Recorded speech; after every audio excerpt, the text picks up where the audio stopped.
ایک پیر صاحب کبھی صحیح العقیدہ ہوتے تھے، اس بنیاد پہ ان سے ہماری ملاقاتیں بھی رہی، لیکن پھر ہم نے دیکھا کہ وہ کسی رافضی سے دستار کروا رہے ہیں اور اپنے اندر رفض انسٹال کرا رہے ہیں۔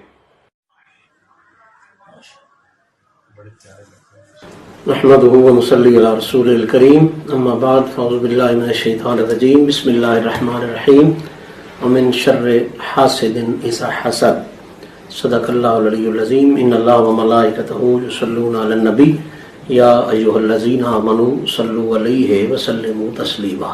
الصلاة والسلام عليك يا رسول الله۔ معزز سامعین و ناظرین، السلام علیکم۔ وعلیکم السلام۔ یہ ایک حقیقت مسلمہ ہے کہ جس کو مالک جتنا بڑا بخت دیتا ہے اتنا زیادہ ہی حسد بھی اس کے حصے میں آتا ہے۔ چونکہ آکر کو در سیدہ زہرا سے منسوب ہونے کی وجہ سے، در مولائے کائنات کے نسبت کی وجہ سے مالک نے بخت بھی بے حساب عطا فرمایا ہے، تو اسی حساب سے فقیر کے حصے میں حاسدین کا حسد بھی کافی مقدار میں آیا ہے۔ اور بقول امام جعفر صادق یہ بھی ایک بنیادی حقیقت ہے کہ اگر تم دل میں حب آل رسول رکھتے ہو تو پھر ہمیشہ تیروں کے لیے، تیروں کی بارش کے لیے تیار رہا کرو۔ بلا شبہ ان تیروں کی نوعیت بدل گئی ہے، انداز بدل گیا ہے، لیکن اصلیت بہرحال موجود ہے۔ کبھی کسی رنگ میں تیر آتے ہیں، کبھی کسی رنگ میں تیر آتے ہیں، کبھی کسی انداز میں زخمی کیا جاتا ہے، کبھی کسی انداز میں تکلیفیں پہنچائی جاتی ہیں، اور ہم الحمدللہ گدایان آل رسول ان تیروں کو بڑے ذوق کے ساتھ وصول کرتے ہیں، اس سوچ کے ساتھ کہ میرے یار دے نام دا لکھ مینا جوڑی پا لئیے بنجے سٹنا کی، تے جے کر یار دے نام تے ملے سوئی جھوٹا لے لئیے پھر جکڑنا کی، علی حیدرہ یار نو رنج کر کے نفع دوئی جہانی کھٹنا کی۔ بالکل اسی ذوق کے ساتھ فقیر بھی ان تیروں کو بڑے ذوق کے ساتھ وصول کرتا ہے اور خوشی بھی محسوس کرتا ہے۔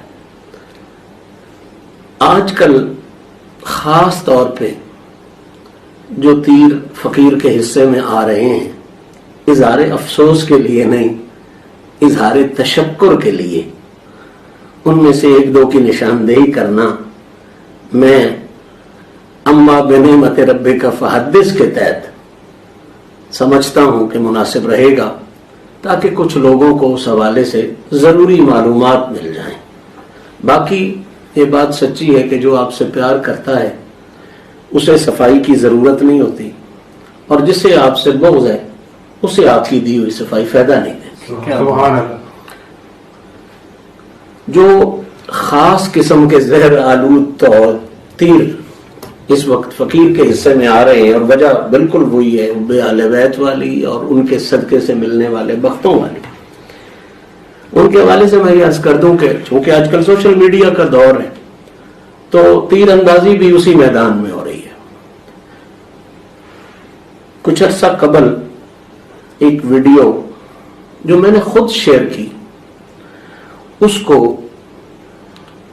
کچھ پیجز میں، میرے محسنین کے پیجز نے لے کر بڑے عجیب قسم کے تاثرات دیے، اور اس خاص کام کو ایک زہر آلود تیر بنا کے فقیر کی عزت شہرت کو نقصان پہنچانے کی صحیح ناتمام کی۔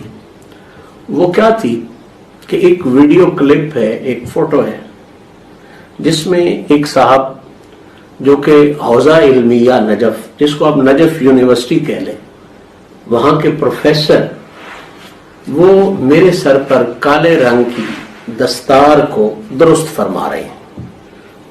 اب اس کلپ اور اس فوٹو کو لے کر یہ تاثر دیا گیا